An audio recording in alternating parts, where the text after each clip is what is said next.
नमस्कार, ABC channel में आपका स्वागत है। मैं हूं सचिन श्रीवास्तव और आप मेरे साथ देखेंगे आजमगढ़ से जुड़ी खबरें। आइए नजर डाल लेते हैं आज की खास खबरों पर। खबर के प्रायोजक हैं Niswa girls inter college, Paharpur, Azamgarh. Admission open classes nursery to 11। Gravity institute Lucknow के सहयोग से IIT और नीट की तैयारी।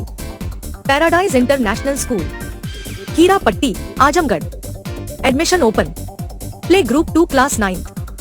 Sai international school, Pura Pande Bhaduli Bazar, Azamgarh. Admission open. Nursery 2 class 9th and 11th। GD global school, Kartalpur, Azamgarh. Admission open nursery 2 classes 9th and 11th। Sarvodaya public school, Harbanshpur, Azamgarh. Admission open. Classes nursery 2 9th and 11th। Vedanta school of nursing and paramedical science, Lachhirampur, Azamgarh और lifestyle furniture, बेलानाड़ी, Azamgarh. चुनाव आयोग ने 2024 के लोकसभा चुनाव की घोषणा कर दी है। ऐसे में पूरे प्रदेश में 7 चरणों में लोकसभा का चुनाव हो रहा है।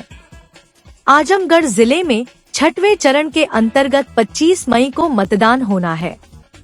जिले में लोकसभा चुनाव को लेकर जिले के DM विशाल भारद्वाज और SP अनुराग आर्य ने संयुक्त रूप से प्रेस कॉन्फ्रेंस कर जिले में निष्पक्ष चुनाव संपन्न कराए जाने का भरोसा जनता को दिलाया। कलेक्ट्रेट में आयोजित इस संयुक्त प्रेस कॉन्फ्रेंस में जिलाधिकारी विशाल भारद्वाज ने बताया कि जिले में लोकसभा चुनाव की अधिसूचना 29 अप्रैल को जारी की जाएगी। 6 मई तक नामांकन पत्र दाखिल किए जाएंगे। 7 मई को नामांकन पत्रों की जांच होगी और 9 मई को नामांकन पत्र वापस लिए जा सकते हैं। उन्होंने बताया कि जिले में मतदान 25 मई को होगा और मतगणना 4 जून को कराई जाएगी। SP अनुराग आर्य ने बताया कि जनपद में 254 सेक्टर पुलिस अधिकारियों की तैनाती की गई है। जनपद की 6 जिलों से लगने वाली सीमाओं पर 37 बैरियर लगाए गए हैं। इसके अलावा जनपद के अंदर भी सभी थाना की सीमा पर भी 74 बैरियर लगाए गए हैं। 50 पुलिस पिकेट तैनात की गई है। SP ने बताया कि 114 के खिलाफ गुंडा एक्ट के अंतर्गत कार्रवाई की गई है।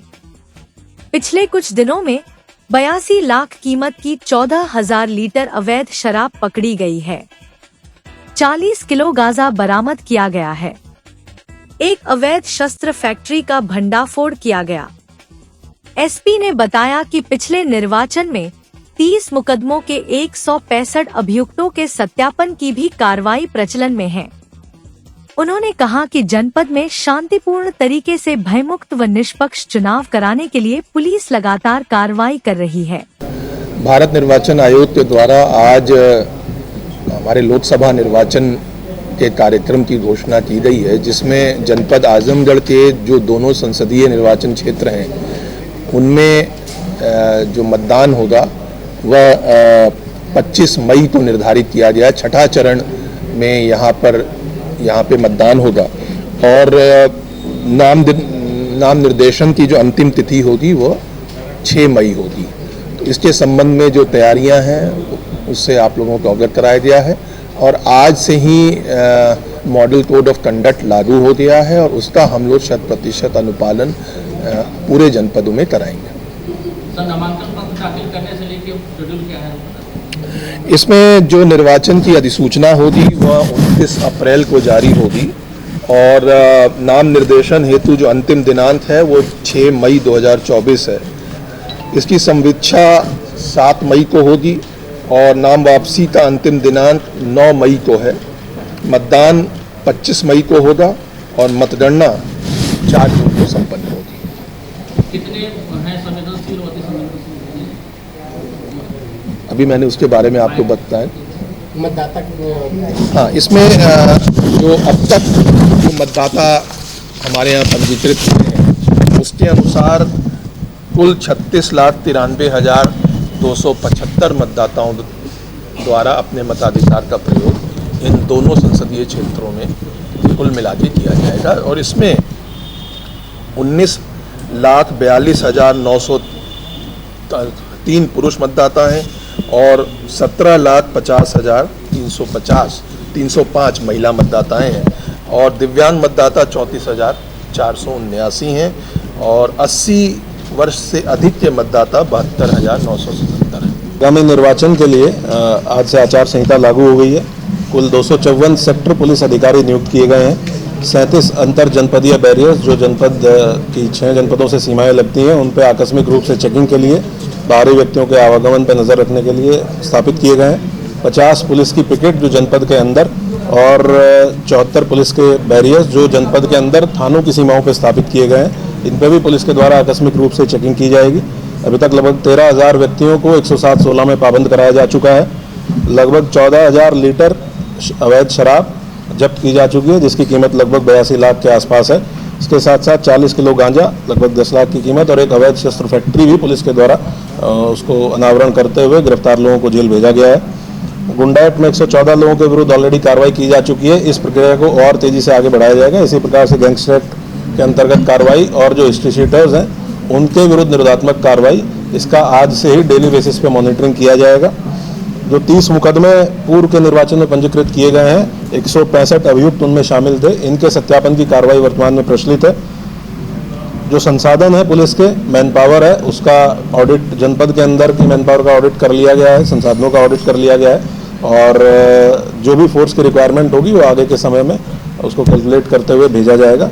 संपूर्ण जनपद में शांतिपूर्ण तरीके से और भयमुक्त निष्पक्ष तरीके से मतदान इंश्योर कराया जाएगा।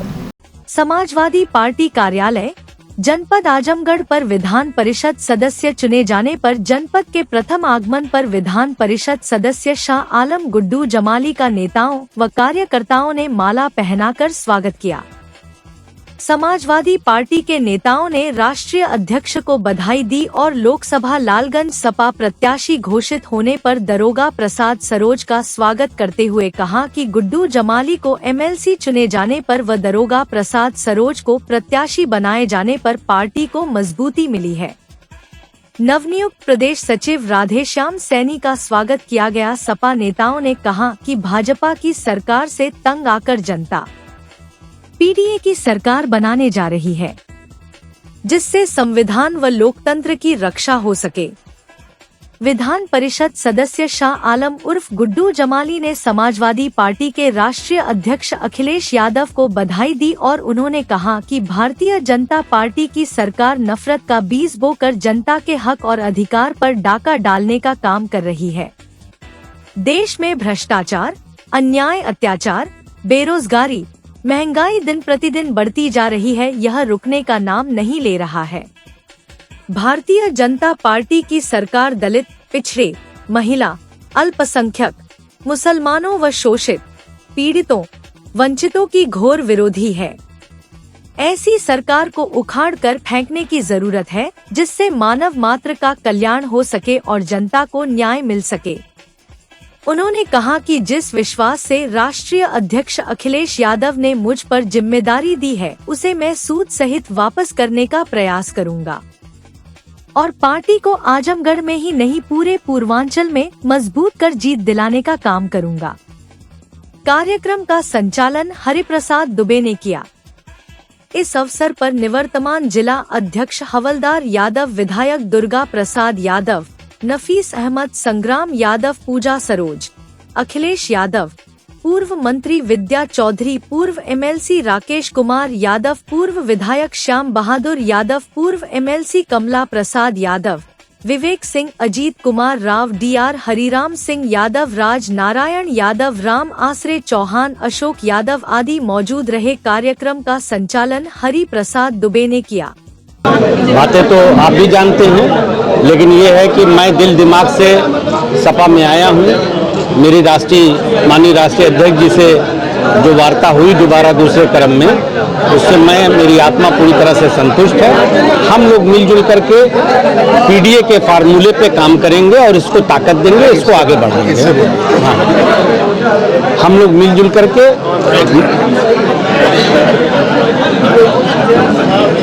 मिलजुल करके माननीय राष्ट्रीय अध्यक्ष की जो एक सोच है, थॉट है पीडीए की, हम लोग उसको ताकत देंगे। जहां तक हम लोगों का बस चलेगा उसको मजबूत करेंगे।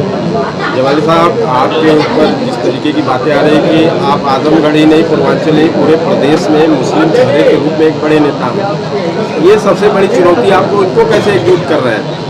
देखिए, ये तो मैंने तो कभी कहा नहीं कि मैं बड़ा नेता हूँ। ये तो आप जैसे हमारे कुछ मित्र हैं, चाहे वो अच्छे में या बुरे में कहते रहते। देखो, मैं एक बात कहूँ बहुत ईमानदारी से, मैं किसी तरह की गलतफहमी नहीं पालता कि मैं बड़ा नेता हूँ और ये हूँ, मैं आने से हिमालय पर्वत पलट दूंगा, ऐसा नहीं है। लेकिन हाँ, हम जो भी हैं और हमारी जो भी क्षमता है, पूरी ईमानदारी से हम अपने नेता के साथ खड़े हैं और उनको मजबूत करेंगे। जिस तरीके से बातें आई कि पूर्वांचल ही नहीं, आजमगढ़ को जोड़ा गया, लेकिन एक जमाली साहब के बारे में ये कहा जा रहा है कि कभी बसपा का दामन भी पकड़ लिए तो सहजता से, कभी AIM का पकड़ लिए और अब तो समाजवादी का भी पकड़ लिए। तो ऐसा क्या आपके अंदर है कि आप तो सब लोग लुभा जाते हैं, आप सबको लुभा लेते हैं? नहीं, देखिए, सच जो है उस तो सच ही है।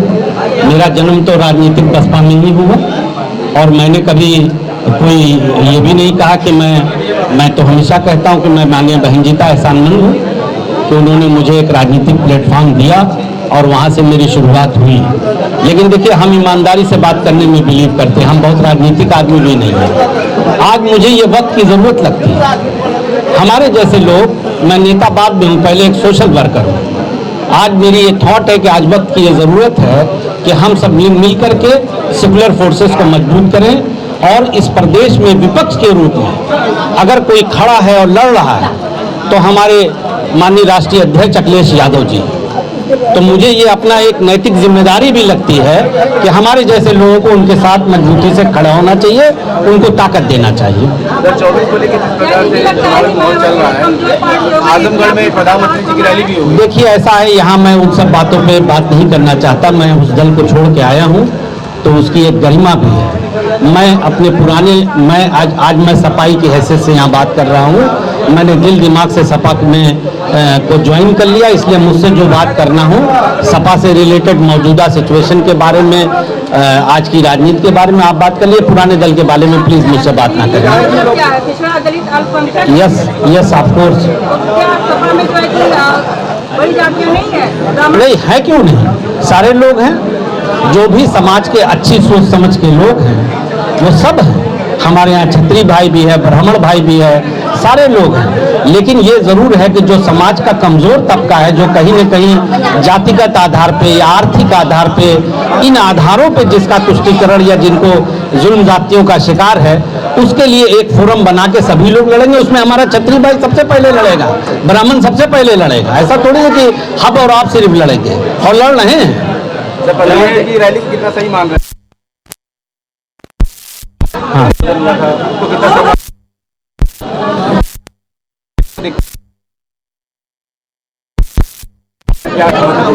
नहीं, माननीय प्रधानमंत्री हैं, वो देश के जहाँ चाहे रैली करें, उसमें हम कौन होते हैं उनको टीका टिप्पणी करने वाले। आजमगढ़ में सर रैली की है, कहीं ना कहीं यादवगढ़ में तो भैया देखो, ये लोकतांत्रिक डेमोक्रेसी की व्यवस्था है। यहाँ जो चाहे जहाँ जाके रैली करे। कल हमारे ही राष्ट्रीय अध्यक्ष गुजरात में जाके रैली करना चाहेंगे तो उनको तो कोई रोकेगा नहीं। ये तो डेमोक्रेटिक सिस्टम है, जो जहाँ चाहे करे। लोकसभा का चुनाव है और समाजवादी पार्टी लोकतंत्र है, संविधान है, यही तो मेन मुद्दे हैं। ये क्यों आप कह रहे हैं कि ये क्या मुद्दे हैं? यही तो मेन मुद्दे हैं और इसी बात की जंग है। चलिए जमाली साहब, लास्ट में होगा कि 24 को लेकर जिस तरीके का समीकरण बनाया जा रहा है, उस पर आपकी क्या रणनीति है या आप अपने तरफ से क्या कहना चाहेंगे? कुछ हम बहुत की होंगी, कुछ बाहर की? नहीं, मैं बहुत प्लेनली आपको एक सवाल, आपके सवाल का जवाब दे दूं। देखो, आजमगढ़ में तो कोई लड़ाई रहेगी नहीं, बात कोई कुछ भी करे। आजमगढ़ की दोनों सीटें समाजवादी पार्टी जीतेगी। आज ये दिन, ये मेरी बात नोट कर लीजिएगा आप, और अच्छे बड़े मार्जिन से जीतेगी। और सिर्फ हम समाजवादी पार्टी आजमगढ़ की बात नहीं करते, बल्कि पूरे प्रदेश में आप देखिएगा एक क्रांति आएगी। लोग सही असेसमेंट ज़मीन पे नहीं कर रहे हैं। ये जो फ्रंट बना है, ये बड़े पैमाने पे बड़ी लंबी सीटें जीत करके आएगा। मैं ये नहीं कहता, अब जैसे हमारे दूसरे भाई कहते हैं कि हम 80 में 80 जीत लेंगे, तो मैं इस तरह का दावा नहीं करता। लेकिन ये मैं ज़रूर कह रहा हूँ कि ऐसे नतीजे आएंगे जिसकी हम आप शायद उम्मीद नहीं कर पा रहे हैं। चलिए प्रिंसिपल जारी हुई, लेकिन आजमगढ़ से खुलासा नहीं हुआ, क्या कहेंगे? आजमगढ़ सांसद दिनेश लाल यादव निर्मला की बयान ला रहे हैं और चैलेंज कर रहे हैं अखिलेश यादव को।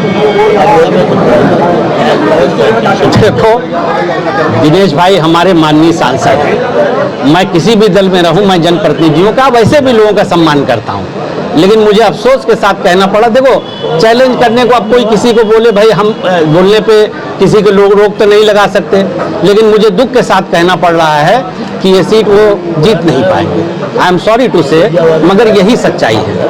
भाजपा सरकार गौगंगा गीता गायत्री की रक्षा नहीं कर पाई, वहीं संत सुरक्षा के बजाय षड्यंत्र कर उन्हें जेल के सलाखों के पीछे डाल दिया गया। आज सनातन संस्कृति पर कुठाराघात और अल्पसंख्यक के नाम पर देश को लूटा जा रहा है। इसके खिलाफ सनातन संस्कृति रक्षा दल अपना संघर्ष जारी रखेगी। उक्त बातें सनातन संस्कृति रक्षा दल के राष्ट्रीय अध्यक्ष ओम गुरुचरण दास सनातन ने घोरट स्थित एक आवास पर शनिवार को कहीं। उन्होंने कहा कि अपने ही देश के हिंदुत्ववादी नेताओं और कई संतों के खिलाफ वर्तमान सरकार ने षड्यंत्र कर उन्हें जेल भेज दिया। ऐसे सरकार को आगामी लोकसभा चुनाव में संस्कृति रक्षा दल 2024 में उखाड़ फेंकने का काम करेगी। उन्होंने कहा कि अत्याचार और सामाजिक आर्थिक मुद्दे को राष्ट्रहित में संकल्प का साकार करने के लिए आगामी लोकसभा चुनाव देश के कई राज्यों में हम प्रत्याशी उतारेंगे और सनातन संतों के सम्मान की लड़ाई लड़ेंगे। उन्होंने बताया कि शीघ्र ही आजमगढ़ से मनोज कुमार यादव व लालगंज से राजेश राम प्रत्याशी के रूप में घोषित किए जाएंगे। स्वयं वे खुद पीएम मोदी के खिलाफ वाराणसी से चुनाव लड़ेंगे। इस अवसर पर मनोज कुमार यादव उत्तर प्रदेश प्रभारी, अजीत कुमार पांडे जिलाध्यक्ष आजमगढ़, राजेश राम प्रत्याशी लालगंज आजमगढ़, इंजीनियर महेंद्र प्रसाद, स्वामी हरिहरानंद जी महाराज राष्ट्रीय प्रवक्ता मौजूद रहे। देश अपना ये है कि अभी जितनी राजनीतिक पार्टियां हैं, कांग्रेस, बीजेपी और भी, इन लोगों को देखा गया कि देश में मतलब ये लोग सब कुछ कहते तो हैं चुनाव के समय में, लेकिन देश की जैसी स्थिति है, गीता, गंगा, गौ, गायत्री, संत महात्माओं पे सब पे अत्याचार ही हो रहा है। और मतलब महंगाई चरम सीमा पे है, बेरोजगारी चरम सीमा पे है। इन सारी चीज़ों को देखते हुए हम जबकि संत समाज से हैं, भगवान के भक्त हैं, गुरुओं के भक्त हैं, गुरु की सेवा, गौ माता की सेवा करना हमारा बहुत पुराना सेवा रहा है। तो मुझे इन मतलब देश की, राष्ट्र की पीड़ा को देख करके अभी राजनीति में आना पड़ा और अपने सारे संगठन के साथ मतलब 2013 में हमारी पार्टी रजिस्टर्ड हुई। 2014 में चुनाव भी लड़े थे, उत्तर प्रदेश से, जबकि बनारस से, प्रयागराज से, आजमगढ़ से, अमेठी से, रायबरेली, प्रतापगढ़, 5-6 जगह से उसमें पहली बार हमने लोकसभा का चुनाव लड़ा। इसके बाद कंटिन्यू हम चुनाव मैदान में हैं। हर मतलब स्टेट का होता है मुख्यमंत्री वाला, तो उसमें भी महाराष्ट्र से चुनाव लड़ा, झारखंड से लड़ा, उत्तर प्रदेश में तो है ही हैं, दिल्ली से भी लड़ते हैं। और 2019 में भी हमने कई राज्यों में, महाराष्ट्र, उत्तर प्रदेश और आपके झारखंड, बिहार, दिल्ली, कई राज्यों में उस समय भी चुनाव लड़े। अब इस समय 2024 आया है। 2024 में हम अपने कम से कम मिनिमम 300 कैंडिडेट उतार रहे हैं, जिसमें 100 की 106 की लिस्ट आ गई है और बाकी अभी नोटिफिकेशन आज हो जा रहा है या कल तक हो ही जाएगा ज़्यादा से ज़्यादा।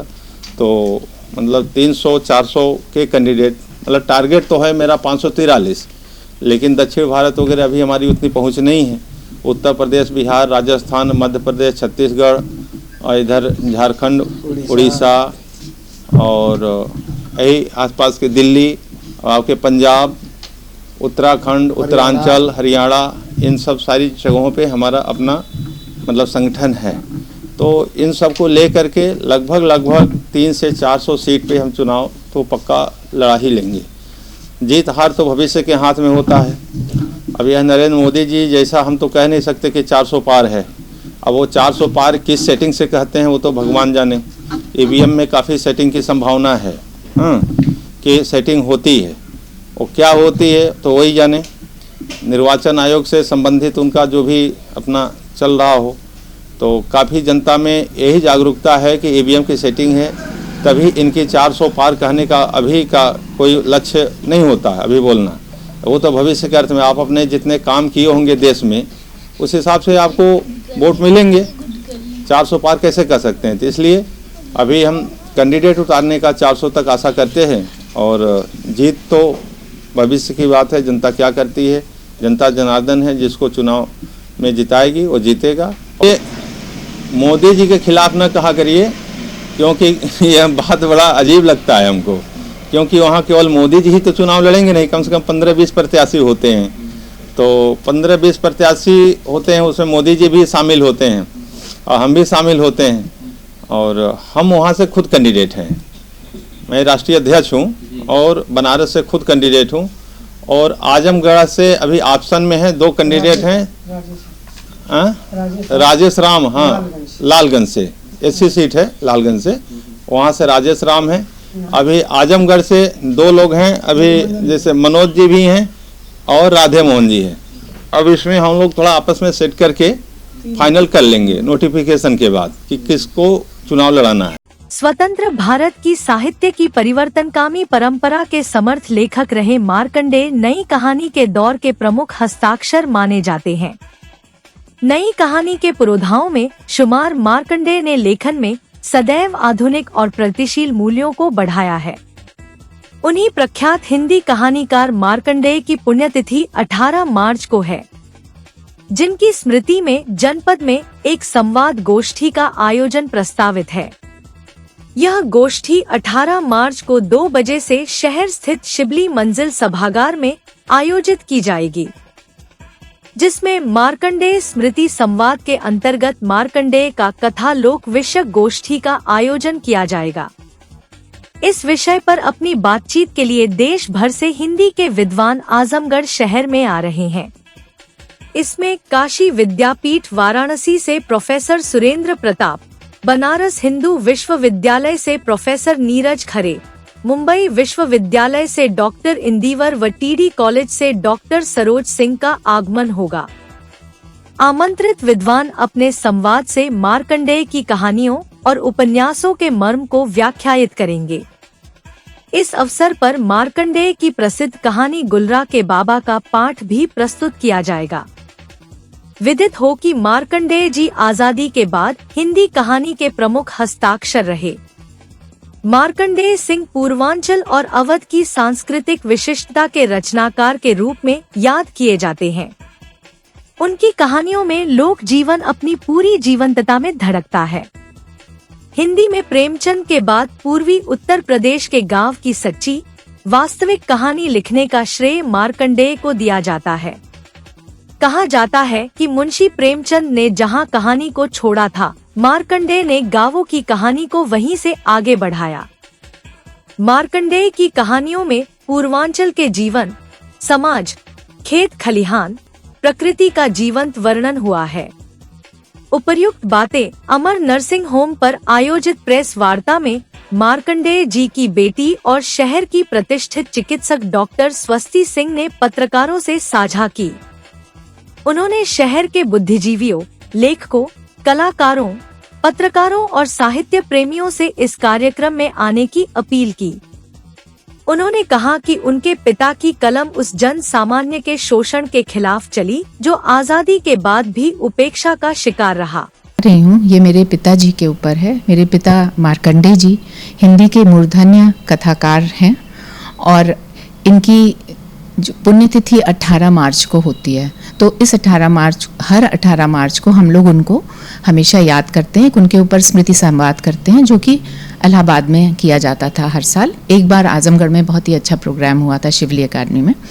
इस बार भी हम लोग आजमगढ़ में ये प्रोग्राम करना चाहते हैं और उनके ऊपर एक स्मृति संवाद होगा, जिसमें कि जगह जगह से 4 जगह से आए हुए हिंदी विद्वान आएंगे, जो कि BHU से नीरज खरे जी हैं और काशी विद्यापीठ से सुरेंद्र प्रताप जी हैं और जौनपुर TD कॉलेज से डॉक्टर सरोज सिंह हैं और एक मुंबई यूनिवर्सिटी से, मुंबई विश्वविद्यालय से डॉक्टर इंदिवर हैं। तो ये लोग उनके ऊपर एक स्मृति संवाद होगा उनके ऊपर, और इस संवाद का जो है वो विषय होगा मार्कंडे की लोक कथा। मेरी पिताजी की लिखी कहानियाँ जो हैं वो हमारे देश में जगह जगह प्रांतों में चलती हैं। हिंदी भाषी प्रांतों के अलावा जो है वो कर्नाटक, त्रिपुरा, गोवा, वेस्ट बंगाल और जितने भी नॉन हिंदी भाषी जो स्टेट्स हैं वहाँ पे भी उनकी किताबें चलती हैं, और उनके ऊपर कई सारे बच्चे शोध कर रहे हैं, साउथ इंडिया से लेके और वेस्टर्न साइड से, सब तरफ से। पिताजी एक ग्रामीण अंचल पे जो है उनकी कहानियाँ लिखते थे। वो जो हैं वो जिस तरह से प्रेमचंद जी की कहानियाँ थीं, तो प्रेमचंद जी ग्रामीण अंचल की कहानियाँ लिखते थे, लेकिन वो आज़ादी के पहले की कहानियाँ थीं। तो आज़ादी के बाद जो ग्रामीण जीवन है, ग्रामीण जिंदगियां हैं, वो किस तरह से लोग बिताते हैं, तो सारी उनकी कहानियां जो हैं वो ग्रामीण अंचल से आज़ादी के बाद की हैं। गांव में कैसे स्त्रियों के ऊपर शोषण होता है, कैसे किसानों पे, गरीबों पे शोषण होता है, इन सब पे उनकी किताबें लिखी, कहानियां होती थी। और उनकी कई सारी कहानी संग्रह हैं, और उन्होंने बहुत ही कम उम्र में लिखना शुरू कर दिया था। 22 वर्ष में ही उनकी एक कविताओं का संग्रह आ गया था, और 24 वर्ष के वो थे तो पान फूल उनकी कहानी, जब वो एमए में पढ़ रहे थे तभी पान फूल का कहानी संग्रह जो उनका निकला वो बहुत ही ज़्यादा जो है वो फेमस हुआ और चर्चित हुआ। और वहाँ की एक उस समय की जो सबसे लीडिंग मैगज़ीन थी कल्पना, उसमें इनका 3 सीनियर मोस्ट राइटर्स ने उसके ऊपर उसकी टिप्पणियाँ लिखी, और वो उसमें एक कहानी थी गुलरा के बाबा। उस गुलरा के बाबा कहानी से वो एक शुरुआत में ही वो बहुत ही फेमस हो गए, और उसके बाद से वो उनकी लगातार कहानी संग्रह आते रहे। और कमलेश्वर, दुष्यंत, नाम्बर जी, ये सब लोग जो हैं वो उनके साथ के थे, उनके मित्र थे। और आगे की बातें दुर्गा बताएंगे डिटेल्स।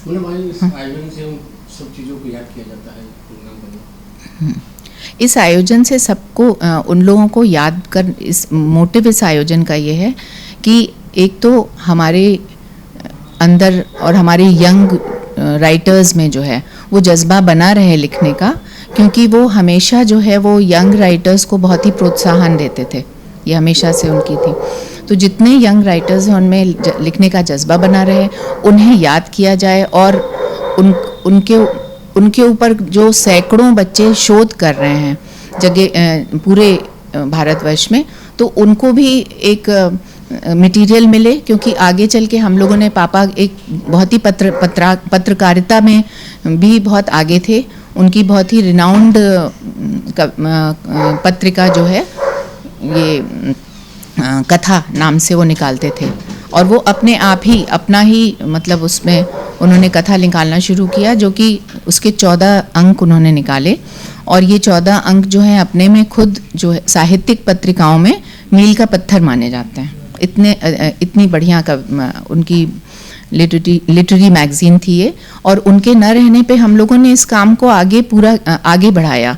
वो उन्होंने 14 अंक निकाले थे, उसके बाद से 2010 में उनकी मृत्यु हुई, तब से हम लोगों ने 24 अंक मतलब निकाले हैं। उनके इस काम को हम लोग आगे बढ़ा रहे हैं, और अब एक बहुत ही शानदार 25वां अंक कथा का निकलने वाला है, जिसमें कि उनका पूरा जो साहित्यिक काम है उस साहित्यिक कार्य पे जो है उसका वो होगा, विश्लेषण होगा। भारतीय जनता पार्टी के जिला उपाध्यक्ष अजय सिंह पर शराब माफिया को संरक्षण देने और एक मामले में शराब माफिया ओम प्रकाश सिंह निवासी कोर्रा घाटमपुर पर हुई कार्रवाई के दौरान सरकारी गवाह को डराकर धमकाकर समझौता करने के लिए दबाव डालने का आरोप लगाते हुए कुछ भाजपाइयों ने शनिवार को दिन में भाजपा कार्यालय पर प्रदर्शन किया और भाजपा जिला उपाध्यक्ष अजय सिंह पर कार्रवाई की मांग को लेकर पार्टी के वरिष्ठ नेताओं को ज्ञापन सौंपा।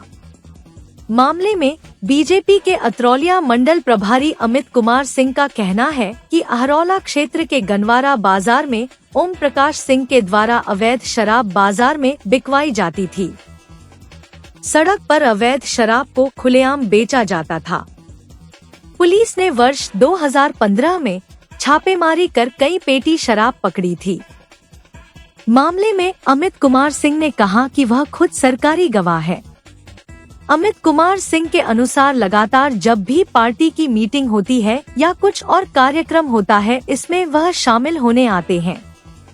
अजय सिंह के द्वारा उन पर आए दिन दबाव डाला जाता है। 2014 से अवैध शराब के खिलाफ चल रहा था। मेरे चौराहे पे एक फुटकर सब्जियों की तरह दारू बिकता था। उसमें ओम प्रकाश सिंह दारू माफिया सबसे बड़े क्षेत्र के हैं। मैं उनसे कई बार कहा दारू आप बंद कर दीजिए, नहीं बंद किए तो मैं उनके खिलाफ लग गया। प्रशासन की मदद से 5 नवंबर 2015 को उनका दारू 2 जगह रखा गया, तो दोनों जगह में प्रशासन को बुला करके ताला तोड़वा करके दारू को अवैध जब्त करवाया। उसके बाद प्रशासन ने मुझको उसमें एक गवाह बनाया। मैं और एक राजेश सिंह दोनों गवाह बने। उस गवाह के बाद फिर मेरा अभियान चलता रहा लगातार। सरकार आई, सरकार का अभियान शराब के खिलाफ अवैध चलता रहा। कार्रवाई भी बहुत लोगों के ऊपर हुई। उसके बाद 2023 में भी उनका माल पकड़ा गया। उस गवाह होने के नाते अजय सिंह जिला उपाध्यक्ष आजमगढ़ सिधारी के रहने वाले हैं, ओम प्रकाश सिंह के रिश्तेदार है, रिलेशन में आते हैं और वह लगातार मेरे ऊपर दबाव बना रहे हैं कि आप उसमें गवाही से हट जाइए, गवाही आती है तो गवाही मत दीजिएगा, समझौता कर लीजिए ताकि ओम प्रकाश सिंह मेरे रिलेशन में आते हैं वो बच जाएं, उनके ऊपर कोई कार्रवाई न हो।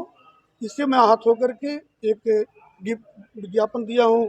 ज्ञापन उनको जिलाध्यक्ष जी को अपने पार्टी के, दूसरा मैं देने जा रहा हूँ जिलाधिकारी जी को। बस यही मामला मेरा। धमकी वगैरह भी दे रहे हैं? नहीं, धमकी उस तरह नहीं देते हैं। फ़ोन पर धमकी आने के बाद जब मीटिंग में, रैली में, कार्यक्रम में मिलते हैं तो कहते हैं अमित जी आप इससे हट जाइए, आप अगर इसमें कुछ करते हैं तो मैं आपके खिलाफ कुछ न कुछ करूँगा, क्योंकि मेरे रिश्तेदार हैं और पार्टी में भी आपको रहने नहीं दूंगा और कहीं भी कुछ कर सकता हूँ, कोई गारंटी नहीं है। यूपी बोर्ड की हाई स्कूल व इंटरमीडिएट की कॉपियों का मूल्यांकन कार्य शनिवार से शुरू हो गया। कॉपियों के मूल्यांकन कार्य में पारदर्शिता बनाए रखने के लिए सीसीटीवी से मॉनिटरिंग की बात कही गई है। मूल्यांकन कार्य 16 मार्च से शुरू होकर 31 मार्च तक चलेगा। खास बात यह है कि होली के त्योहार के मद्देनजर 24 मार्च से 26 मार्च तक मूल्यांकन कार्य स्थगित रहेगा। रिकॉर्ड समय में रिजल्ट जारी करने की तैयारी इस बार यूपी बोर्ड कर रहा है। इस बार जिस तरह परीक्षाएं रिकॉर्ड टाइम में पूरी कराई गई, उसी तरह इस बार कॉपियों की चेकिंग और रिजल्ट की प्रक्रिया भी जल्द से जल्द पूरी कर ली जाएगी। इसलिए उम्मीद जताई जा रही है कि अप्रैल महीने मध्य तक परिणाम घोषित होने की संभावना है। मूल्यांकन के लिए जनपद में जीजीआईसी, शिबली और डीएवी को केंद्र बनाया गया है। इन्हीं 3 केंद्रों पर उत्तर पुस्तिकाओं का मूल्यांकन कार्य संपन्न होगा। लगभग 4000 परीक्षक मूल्यांकन कार्य में लगाए गए हैं। हालांकि जनपद में पहले ही दिन मूल्यांकन कार्य परीक्षकों की कमी से बेपटरी रहा। कतिपय केंद्रों पर पहले दिन मूल्यांकन कार्य व्यवस्था बनाने, उपस्थिति लेने व कापियों के आवंटन की भेंट चढ़ गया। Paradise International School, a CBSE board, co-ed English medium school, a place for your lovely kids in your nearby vicinity. Paradise International School focuses on the overall development of a child, academically, psychologically, as well as physically. It focuses on sports activity to bring best out of every child by training their minds and body for competitive environment. Admission open for playgroup to class 9th CBSE board. Niswa girls college Paharpur Azamgarh के सबसे पुराने colleges में से एक है, जो 1938 से विज्ञान, वाणिज्य, कला के क्षेत्र में उत्कृष्ट शिक्षा प्रदान कर रहा है। इसने कक्षा 9वीं से 12वीं तक IIT और नीट की तैयारी के लिए ग्रेविटी इंस्टीट्यूट लखनऊ के साथ इंटीग्रेटेड कक्षाएं भी शुरू की हैं। कक्षा नर्सरी से 11वीं तक प्रवेश खुला है। उच्च अनुभव वाले शिक्षकों के साथ उत्कृष्ट शिक्षण पद्धति, पूर्ण सुसज्जित कंप्यूटर लैब, पुस्तकालय और विज्ञान प्रयोगशाला, 24/7 CCTV निगरानी, power backup.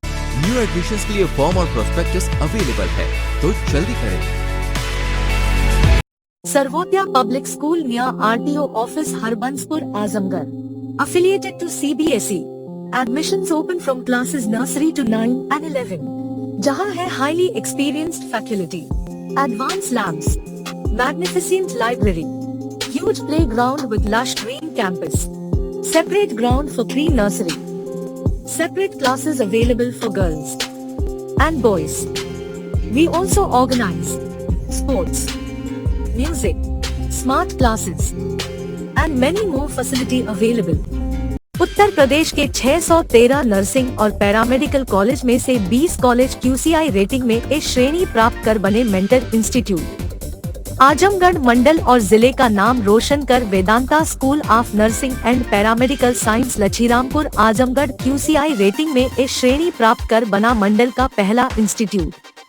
Wifi campus, smart classroom, live projects, special placement cell, scholarship, separate hostel for boys and girls. Admission या अन्य जानकारी के लिए संपर्क करें। साई इंटरनेशनल स्कूल पूरा पांडे, निकट RTO ऑफिस, भदली बाजार, Azamgarh. ICSE board new Delhi से मान्यता प्राप्त। प्रत्येक क्लास में स्मार्ट क्लास की व्यवस्था, सुव्यवस्थित साइंस और कंप्यूटर लैब्स, इंडोर और आउटडोर स्पोर्ट्स फैसिलिटीज, पूरे सिटी में वाहन की सुविधा। Admission open for new session, nursery to class 9 and 11। Sai international school Pura Pandey, निकट RTO ऑफिस, भदली बाजार, आजमगढ़।